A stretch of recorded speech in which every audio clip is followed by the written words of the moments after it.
You're listening to the We Are Libertarians Podcast Network. Find all of our shows at wearelibertarians.com.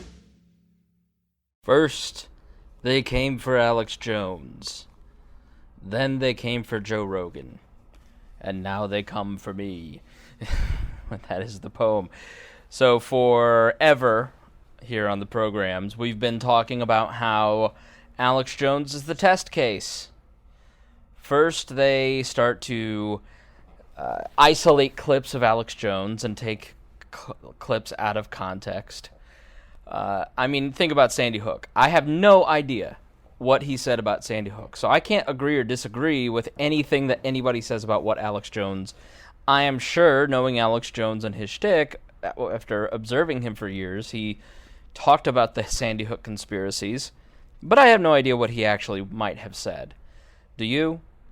But if you read the New York Times, then there is a statement of fact that he harasses Sandy Hook families.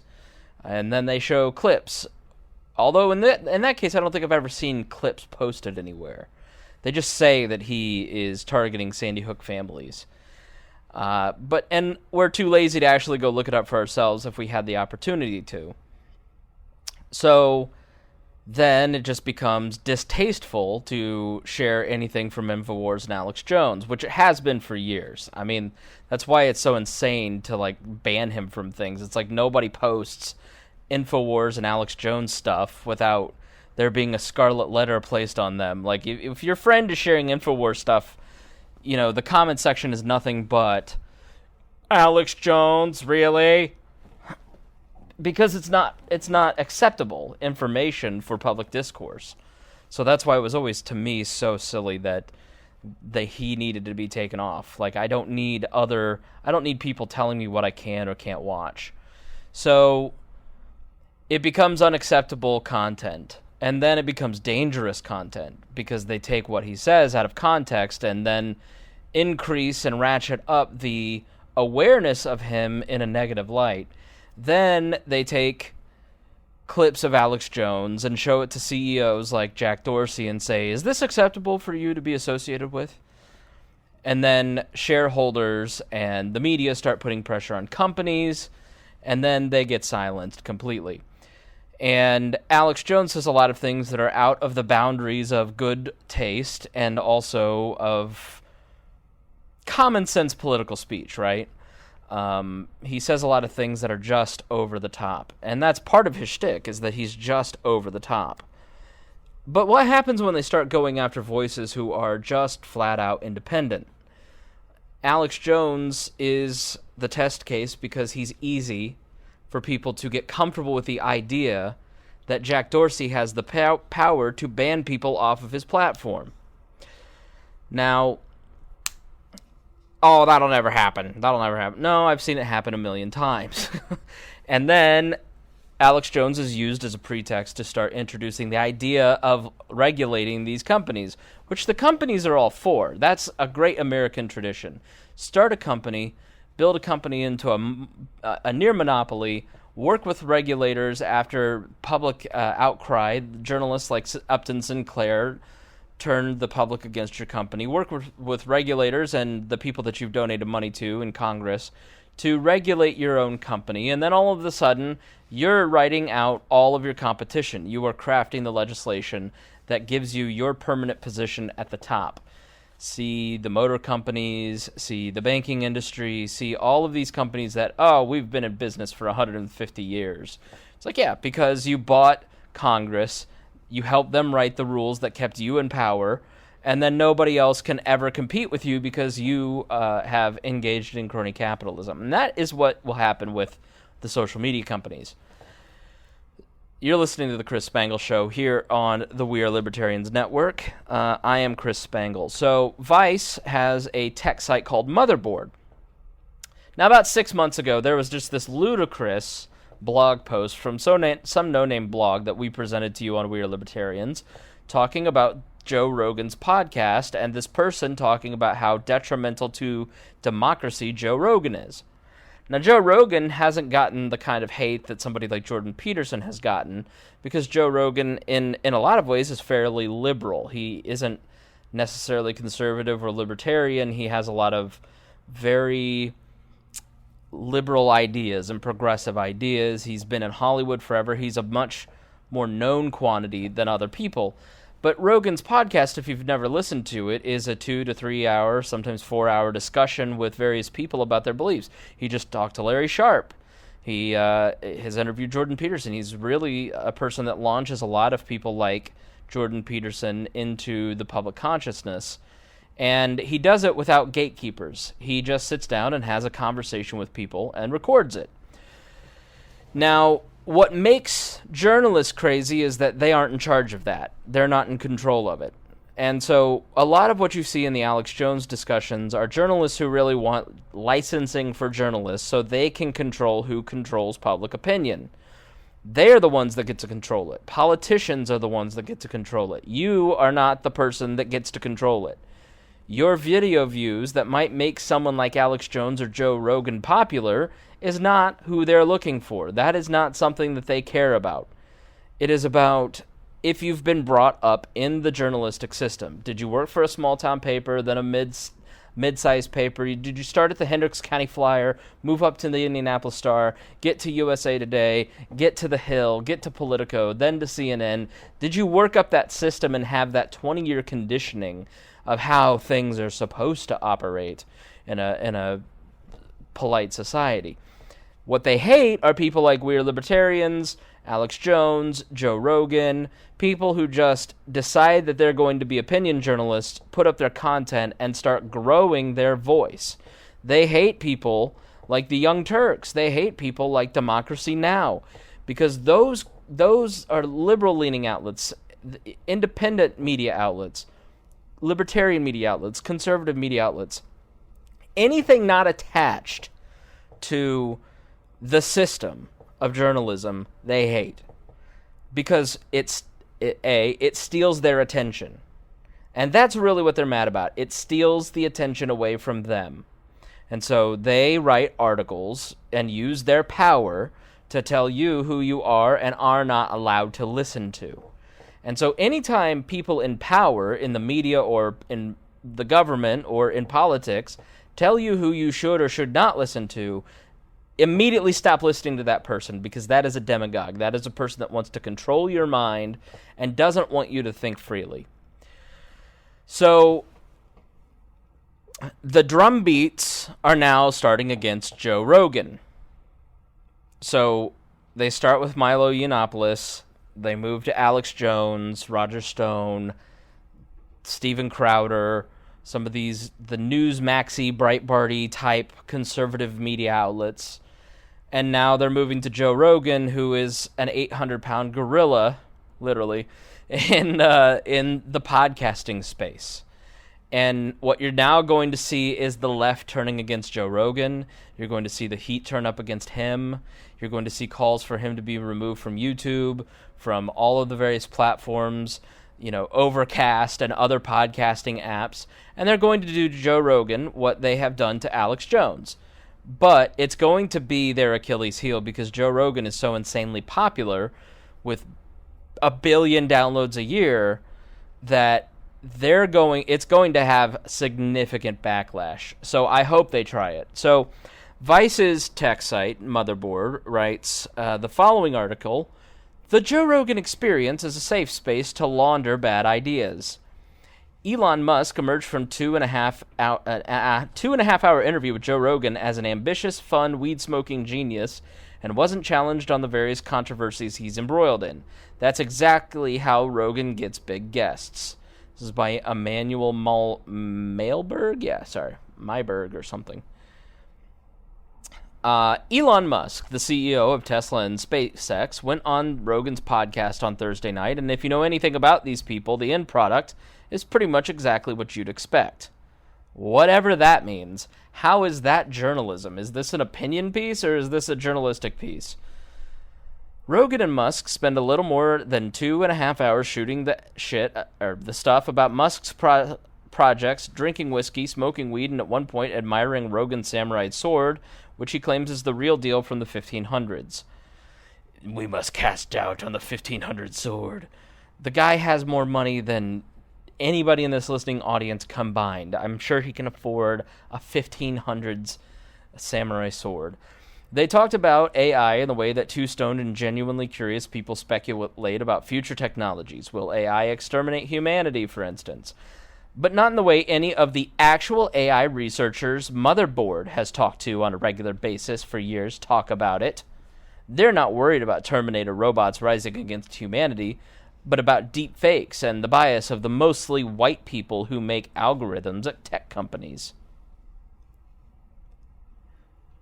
So this author is mad that they're not talking about things in the way that he wants them to talk about things, because they're white. Rogan, who openly admired the CEO throughout the podcast, prodded Musk to celebrate his boring company, which aims to solve our traffic woes by building giant underground tunnels. Musk responded by repeatedly saying that he has no idea that it will actually work, and at the moment, all he has to show for it is a giant hole in the ground and interest from a few cities the company has entered contract negotiations with. It is, like many episodes of the Joe Rogan Experience, a rambling, entertaining, and at times surprising conversation. Rogan's podcasts are regularly 3 hours long, which is a long time for an executive like Musk to go on the record, and when someone casually gabs for that long, they're bound to say something interesting eventually. The Rogan podcast gives you an insight into the humanity of people that you don't get in little 4-minute segments that you might get on CNN that's highly scripted. But see, they don't want that. They don't want authenticity on television or in radio news or TV news or print news. They want the narrative that they want to control to be the story. If you're involved in politics at any level and you are dealing with the media, you see that they come in with their stories pre-written and it's just insert quote. Cherry pick whatever might fit this pre-written story that you already have. So that's why people don't trust journalists anymore. That's why they trust people like Joe Rogan, because they can see with their own eyes the person in front of them because of the authentic conversation that's taking place. This is what makes Rogan a fun interviewer, and his podcast, which he has previously claimed gets 30 million downloads a month, so successful. He's casual, disarming, and in an era where people are highly polarized along right or left, Rogan is hard to put into a political ideological box. We must not have that. We must know exactly where he stands, and if it's not left, then we're going to burn him down. That was the editor's note. The Joe Rogan Experience is the kind of show that can have guests like Neil deGrasse Tyson, Hannibal Buress, Jay Leno, but also Ben Shapiro, Milo Yiannopoulos, Alex Jones, and various members of the regressive race and gender science clown car that calls itself the intellectual dark web. The problem is that Rogan himself has said he's not a journalist. I talk to people and I record it. That's it, Rogan told the New York Times. So the problem is that Rogan is not a journalist. They're getting closer and closer to licensed journalists every single day. I'm telling you, watch. That's the next step. There's going to be some AAA like commission or underwriters laboratory or even some sort of, it couldn't be a government body, but there will be some sort of guild that will start issuing licenses, and then social proof will take hold, like the Twitter verification has taken hold, and anybody who isn't a part of that, like on Twitter, for instance, I was told by somebody yesterday, well, I don't believe you because I'm not the one pretending to be a political know-it-all. And I just wrote back, like, I've earned a paycheck from political parties. I've earned a paycheck from campaigns. I've earned a paycheck from news organizations. I've earned a paycheck doing these things. I've set up hundreds of campaigns. I've set up hundreds of organizations and rallies, and I run a media company now, and my voice is heard by thousands of people a day because people hear what I have to say and people think, that makes sense. And I back up what I say with my show notes, so you know that you can trust me. And even then, I say, don't trust me. Like, I can be wrong a lot of the times, but my opinion is backed by experience. 15 years of politics and media and reporting and working with reporters and working with candidates, I understand how these things work. So I'm not pretending. I am an opinion journalist. But because I'm not attached to CNN, because I'm not attached to the Republican Party or the Democratic Party, because I am not attached to some organization that gives me some social proof, I'm just a regular internet commenter to him. So that's how social proof works, is that my voice is taken less seriously than if I were working for a mainstream news publication. If I were saying the same thing for the Wall Street Journal, then it would be important to this person. So it doesn't matter the words that I'm saying, it matters who I'm connected to.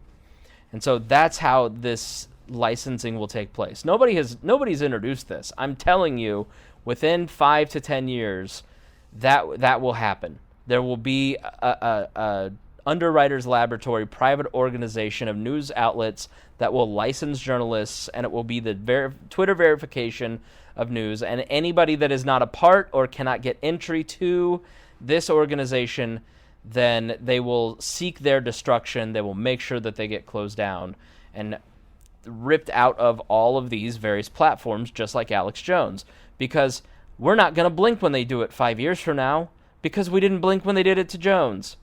And so it'll just be acceptable 5 years from now. It's barely controversial now because it's Alex Jones, but the template's been set and nobody gave a shit. It's crap. And so they're just going to get away with it. This is the road that we're heading down. So that means guests like Shapiro and Leno get the same kind. What is wrong with Jay Leno? Jay Leno is like the most milquetoast person on the planet. Like, I work in comedy too, and like he's not considered an edgy comedian by any stretch of the imagination. He's the Walmart of the last generation of comedians. Leno get the same kind of non-confrontational treatment. There's a basic rule of improvisational comedy that says the performers on stage should respond to one another with yes, and this allows the conversation to continue and to flow, sometimes in increasingly absurd directions. This is often how Rogan treats his guests, which works great when he has another comedian on, and not so great when Alex Jones is on the show talking about interdimensional pedophiles, or when Jordan Peterson describes the plight of men besieged by social justice warriors on college campuses. I think Jordan Peterson has a point.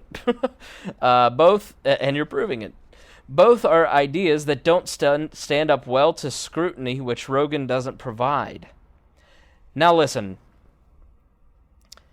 I'm going to give you that interdimensional pedophiles, which is not what he said. He said interdimensional shape-shifting aliens that run our country, which doesn't hold up either. And Alex was actually confronted. Like, if you watch episode 9/11, Rogan kept repeatedly saying, "How do you know that? How do you know that? How do you know that?" And Alex Jones would like ramble off some crazy, document number or whatever, because he has the documents, So he does do that. But the people who are reading Motherboard don't listen to Joe Rogan, and so they don't know that. And so this person is because this person doesn't listen to Joe Rogan, he's just making up falsehoods about how the show operates. Because I listen to a lot of the shows, right? And as an adult who is a free-thinking person, I can hear these conversations and sort out what I think is important or not.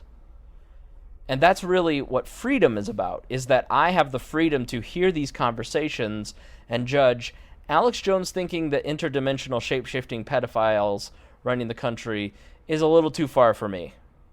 But when Jordan Peterson says that conservatives on campus are besieged by liberals, that's actually happening. But this person doesn't want that to be a truth and ignores the reality for conservatives on college campuses. And so he just declares it untrue, and he gets away with it because he's associated with a major media publication like Vice. Musk, as a guest, produces the same problems. Throughout the interview, Musk mentions ideas, initiatives, and products he's working on, which Rogan doesn't stop to question. Musk talks about adding an Atari video game emulator to the Tesla, an Easter egg that can make the Tesla dance, and a concept for an electric plane better than any in existence, which can take off and land vertically. Rogan has 2.5 hours to question these ideas, but doesn't. Well, who cares? It's Joe Rogan's show. It's not your show. If you want to have a 2.5-hour conversation with Elon Musk, then do it. You work for Vice. Quit going and cherry picking and nitpicking what Joe Rogan did. Do your own thing. Rogan had also had the time to ask Musk about the various labor issues he's dealing with at his factories. Musk repeatedly calling one of the divers who helped save the kid stuck in a cave in Thailand a pedo. Musk's various feuds with journalists and his plan to start a website that will rank their credibility. And that's what they're mad about. And his potentially illegal tweet to make Tesla a private company, a decision he quickly reversed, but none of these issues came up. Well, here's the thing. I'm sure this person has done interviews because the writer of this article is a journalist that was able to get employed by Vice. So he's at least got 2 years of journalistic experience in college. And so he's probably done some interviews. But it's like year one stuff that you learn that you're going to have to work with people.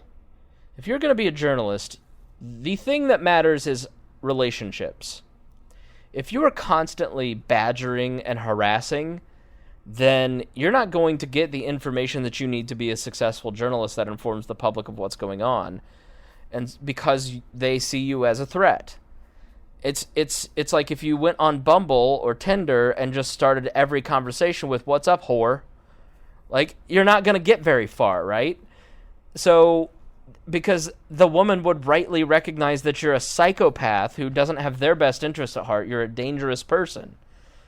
So look at Alex Jones when he's talking to Marco Rubio. Like, Marco Rubio doesn't take him seriously because Alex Jones is acting like an asshole. So if you want to get somewhere in journalism, then you've got to be friendly and build a relationship. These conversations that Rogan is having are the conversations that most journalists have with politicians at the bar. It's just not recorded. And so they're mad that Rogan's getting all the attention when he's doing the same stuff they're doing. Because what happens is in these 2-hour conversations at the bar with their subjects, they are then able to lift out of those conversations the things that they think is important, and that is the important choice. Story selection, fact selection, and what you leave on the cutting room floor is the important part. And so what journalists don't understand is the reason people think that they're biased towards the left, it's because of their selection. Their selection of content, their story selection shows that they have a certain bias. And it's the same way with conservative sites like Newsmax. The power of media is in the editorial selection. That's why you have to be a long-time journalist and work at a place for a long time to become an editor of a newspaper. The editor of the New York Times currently is somebody who's worked at the Times for a long time.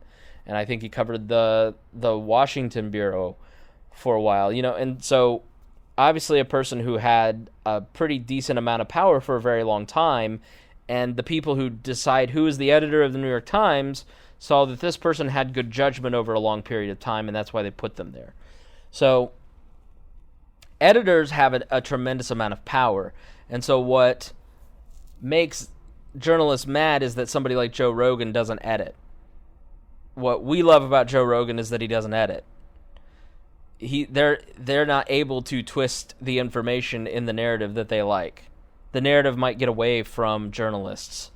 And the worst journalists, I use that term loosely, are the bloggers that work at places like Vice, Huffington Post, Raw Story, even the Daily Caller in some respects. The people who work for these clickbait mills, like BuzzFeed, wield a ton of power because when BuzzFeed posts something, then all the others pick it up and report on it as if what BuzzFeed said was news. That's why the concept of tweets as news drives me insane. Because journalists ultimately are fairly lazy people, and they don't want to work very hard. And when they do work hard, it's at things that are easy, like going and reading news reports. And the journalists that do work hard are the people that you learn their names, like Maggie Haberman. Maggie Haberman, I think, is an exceptional journalist. I'm sure she's gotten plenty wrong, but I think by and large, when I hear her interviewed, when I read her stuff, I go, yeah, I think she probably wrote it the way that she believes is the truth, or the facts that have been given to her. I think somebody like Maggie Haberman is incredibly hardworking, and that's why you know her name. Now, so, all right, maybe it's unfair to call all journalists lazy. Understaffed, I guess, may be the better way to put it. Laziness enters into it. I mean, these are generally, especially the men, these are people who've never done a hard day's work of their life. It's why they all have low T with the glasses, the horn rim glasses, and the satchel bag as they ride their bird scooter to work. So to BuzzFeed, where they are making a difference for the world, these are people who are living in an echo chamber, and so they read each other's stuff, and so they don't, at these clickbait mills, they don't have the journalistic chops of somebody who writes for the New York Times, for instance. And so they don't know how to go out and find a story. They don't know how to go out and report on a story. So they think that Twitter, which they spend all day on Twitter, they think that's news. Because it's news to them and their friends. It's the stuff that they would text each other about. Whereas I think the differentiator between a BuzzFeed and the New York Times for me is that the long-standing tradition of the Times and the Washington Post, they understand over many, many decades the impact that reporting has on a culture, a community. And so they have adjusted and fine-tuned their editorial process to understand how they're affecting the culture, and how they actually what processes should they use to find out the facts of a story and information. So I'm much more willing to take a newspaper as fact than I am a BuzzFeed, because the people that work at BuzzFeed are people who have been out of Columbia Journalism School for about 2 years, and they've never been outside of their echo chamber. They're in their 20s, and they don't have any life experience, and they don't have any career experience, and they just post what they think is interesting. And then it just spreads virally, and then we're all supposed to think that it's interesting. But I'm sorry, tweets are not news. I'm fired up today. I didn't even know it. I was like, man, I don't even know if I'm gonna have a show. And then I saw this article, and now I'm just pissed. This pisses me off so much, because it's the nanny state mentality that these people have. That they are the ones who are going to tell you what to think. They're the ones guarding democracy by controlling thought and public opinion. People who are 26. Who have never done anything in their life but live in New York City, think that they know what's best for you to think. It's insane. So he's mad that they didn't ask about all these things that he would have asked about, which of course he's not going to. That's not what Rogan does. Rogan's job is to humanize these people, which is also part of the problem. It's harder to write smears against someone like Musk that is targeting journalists and get revenge on him for that if he's a human as opposed to an avatar. We don't know that Musk went on the Rogan Experience because he knew these issues wouldn't come up. But we do know that Musk has a history of wielding media coverage in his favor. At that moment, it appears he's trying to intimidate journalists who challenge him. Well, they're not allowed to push back. That would be, you're hurting democracy. If you're saying, hey, don't write falsehoods about me, while welcoming the media that admires him. He did an extremely softball interview with YouTuber Marcus Brownlee? I don't know how to say it. But he did an interview with a YouTuber, and that pissed him off because it wasn't a traditional media outlet.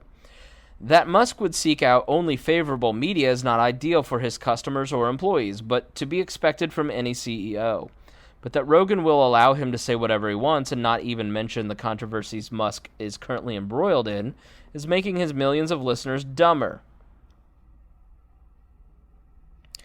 They walk away with the conception of Musk as an ambitious and quirky genius, not a union-busting billionaire who's being probed by the Security and Exchange Commission. Okay, so he's telling you what he wants you to think about this person. I want you to think that he's a union-busting billionaire who's being probed by the SEC. And I want him shoved back into the box where I can control that view of him. We don't want you to see that, because the truth is he may be that, right? But the truth is that he's also an ambitious and quirky genius.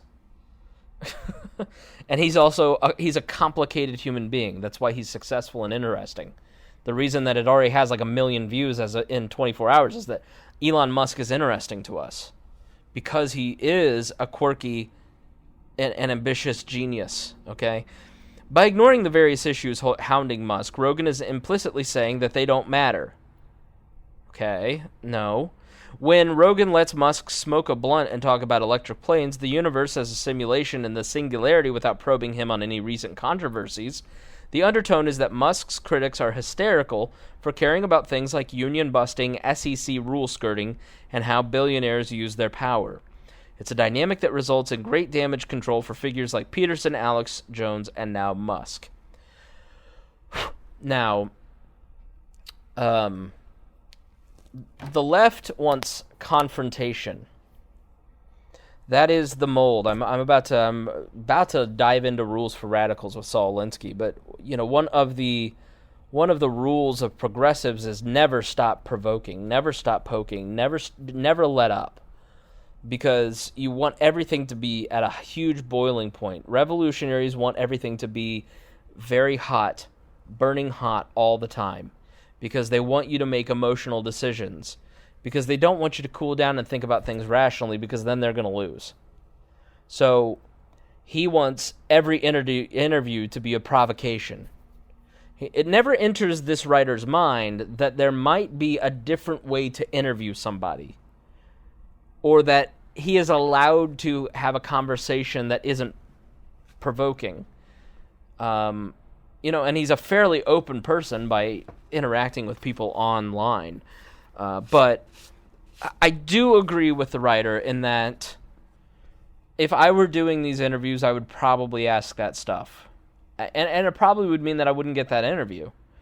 So there is some validation to what this writer is saying. But I don't think that everything has to be a provocation. Sorry, I literally just turned on my computer so I can upload this to you guys.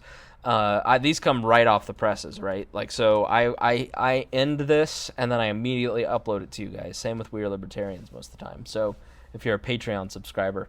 So, he's not allowed to have a different style of journalism or interviewing than the writer has. So it's just arrogance, and it's petulance, and it is everything that we see from the left all the time now. And you just wait. I'm telling you right now that the next step is that it's going to start on Motherboard. It's going to go to the Huffington Post. It's going to go to Raw Story. It's going to go to Think Progress. It's going to go to Media Matters. Media Matters is going to start monitoring the Rogan show. They're going to start pulling clips from the 1,700 different episodes that are remotely racist. They're going to pull comedy clips. They're going to have people at his comedy shows recording things that go against, that are technically hate speech. They're going to start, you have an Eddie Bravo on, start talking about conspiracies. They'll start spinning him as a conspiracy theorist. Then, a concerned media like Oliver Darcy and Brian Stelter will start having concerned conversations on reliable sources on Sunday morning about this particular person.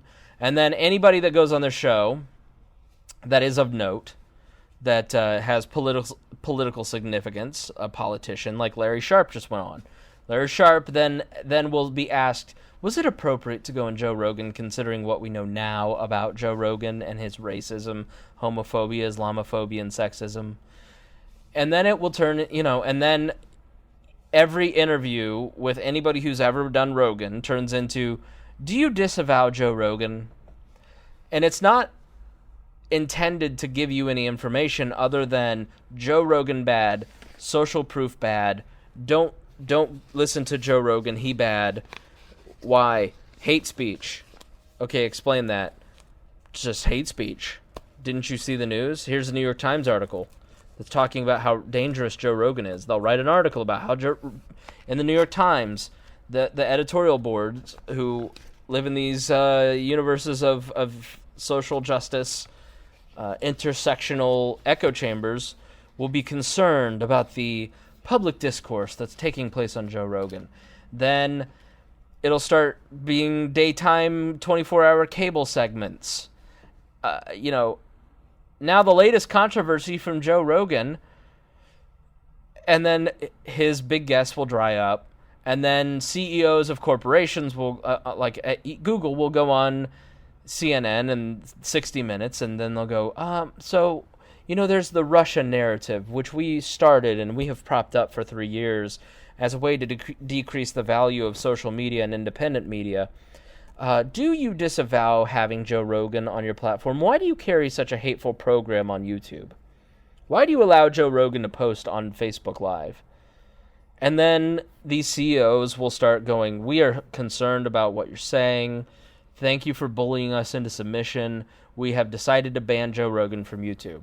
That's how this works. That's the step-by-step process that now is taking place. And because CEOs and editors at news outlets and journalists all down the line at every different type of thing are all just completely caving to this bullying, and none of them ever stand up because they all really do end up thinking the same way, then you don't get access to the human side of Elon Musk. And Joe Rogan is, banished to his website or whatever. He's removed from podcast directories, and his downloads go down because he's now dangerous. That's why I've been saying you need to pay attention to the Alex Jones stuff. It has consequences. And eventually anybody like We Are Libertarians, like Lions of Liberty, like Tom Woods. Tom Woods is in a fight with this rapper, I don't even know how to say his name, Talib, I don't know, I'm sorry. I just am not, I listen to rap, but like rap from when I was in high school. So I just don't follow new people, really. Except Kendrick Lamar, he's pretty good.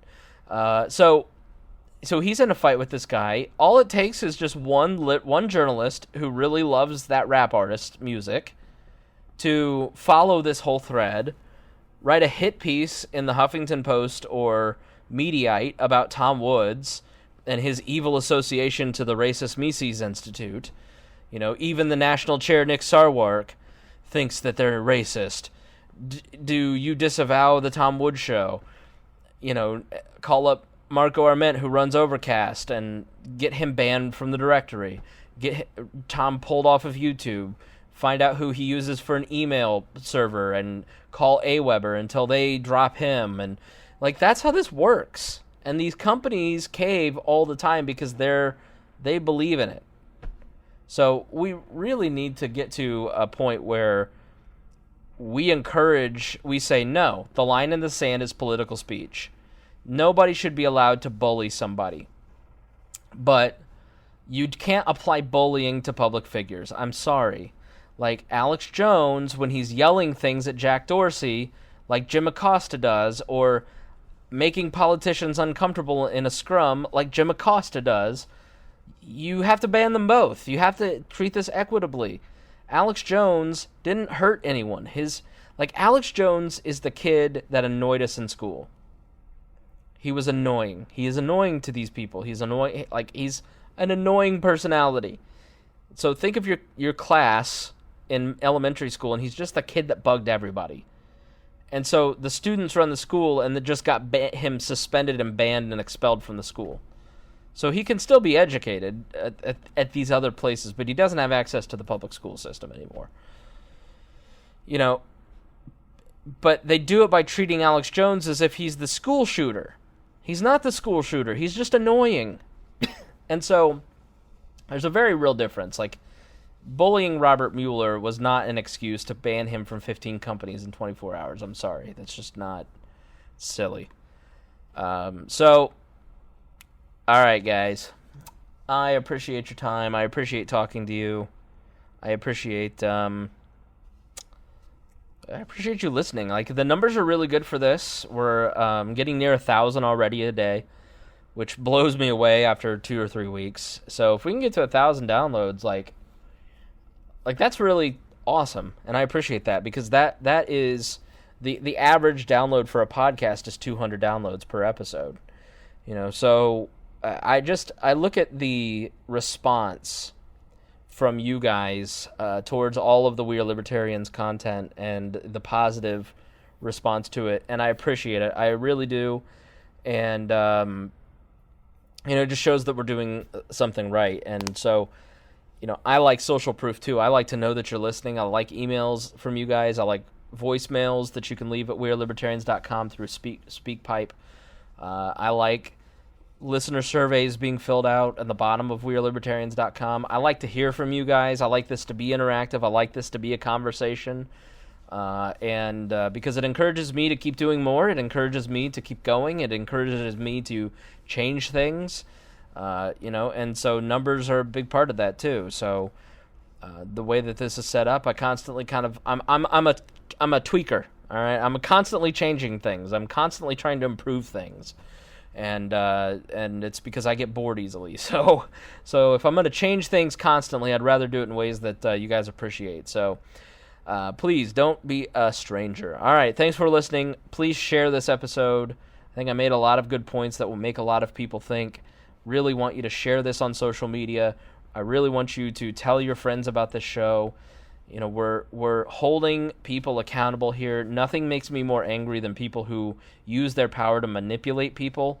And that's what this article was. This is a person who has some measure of power manipulating people into thinking that he is correct, that he is the arbiter of truth, and that people who love free expression are evil and dangerous. And you have to call those people out. And we have to start getting people to wake up and start recognizing what's happening. So before it's too late, before we are all subject to government regulation, because that's where this ends.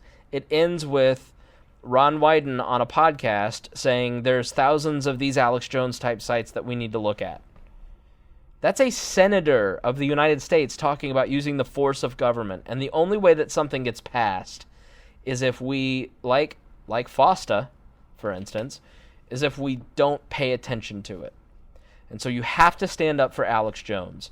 Because even if you don't like Alex Jones and you don't believe what he says, it is the template.